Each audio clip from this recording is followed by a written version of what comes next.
അതെ, ഒരു സാമ്പാർ ഉണ്ടാക്കാനുള്ള തത്രപ്പാടൊക്കെ അടുക്കളയിൽ നടക്കുന്നുണ്ട് കേട്ടോ.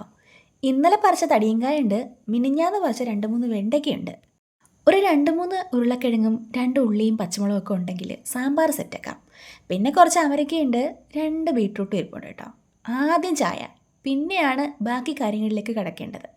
ചായ നല്ല ചൂടായത് കാരണം ഞാൻ പോകുന്നിടത്തെല്ലാം ദാ ഇതേപോലെ ചായ ഗ്ലാസ് വെച്ച് വെച്ചാണ് പോകുന്നത്. ഇടയ്ക്കിടയ്ക്കൂടെ വന്ന് ഓരോ കവിള് കുടിക്കും കേട്ടോ. ഇങ്ങനെയുള്ള ആരെങ്കിലുമൊക്കെ ഉണ്ടോ ചായ കുടിക്കുന്നത് ഈ ജോലിക്കിടയിലൊക്കെ ആകുമ്പോൾ?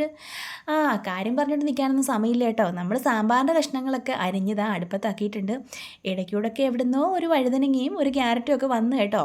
പിന്നെ കുറച്ച് തടിയ വെണ്ടയ്ക്കയും കുറച്ച് അല്ലാത്ത വെണ്ടയ്ക്കയും ഉണ്ടായിരുന്നു കേട്ടോ.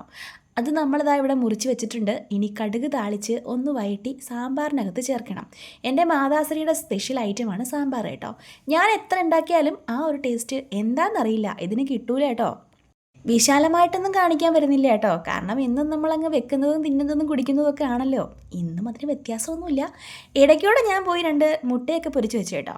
ഇനി നമുക്കേ ലഞ്ച് ബോക്സ് തയ്യാറാക്കിയാലോ? ഇന്ന് നമുക്ക് ലഞ്ച് പൊതി അല്ല കേട്ടോ, ലഞ്ച് ബോക്സ് ആണേ. അപ്പോൾ പതിവ് പോലെ തന്നെ നമ്മുടെ ഐ ലവ് യു പാത്രം കഴുകി വൃത്തിയാക്കി വെച്ചിട്ടുണ്ട്. ദാ ചോറും ഒക്കെ ആയിട്ടുണ്ട് കേട്ടോ. ചോറ് ആവി പോകാനായിട്ട് ഒരു പാത്രത്തിലെടുത്ത് ഞാൻ അങ്ങോട്ട് കൊണ്ടുവച്ചപ്പോഴേ 1-2 വറ്റ് തറയിൽ പോയി കേട്ടോ.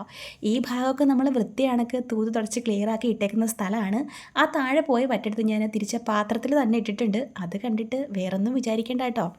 എനിക്കാണെന്നുണ്ടെങ്കിൽ ഈ ചോറ് വറ്റ് തറയിൽ കളയുന്നതിനോട് അത്ര വലിയ താല്പര്യമൊന്നുമില്ല. ഞാനിങ്ങനെയാണ് കേട്ടോ. അപ്പോൾ നമുക്ക് ആവശ്യത്തിനുള്ള ചോറ് നമ്മൾ പാത്രത്തിലോട്ട് വിളമ്പിയെടുത്തിട്ടുണ്ട്. അതിലേക്ക് ഒരു മുട്ട ഓംലെറ്റ് അങ്ങോട്ട് വെച്ചിട്ടുണ്ട് കേട്ടോ. അപ്പോൾ എനിക്ക് ഓംലെറ്റ് എന്ന് പറയുന്നത് എനിക്കും മീനാക്ഷി അമ്മയ്ക്കും കല്യാണി അമ്മയ്ക്കും മാത്രമാണ്. അമ്മയ്ക്ക് ഓംലെറ്റിനോട് അത്ര താല്പര്യമൊന്നുമില്ല കേട്ടോ.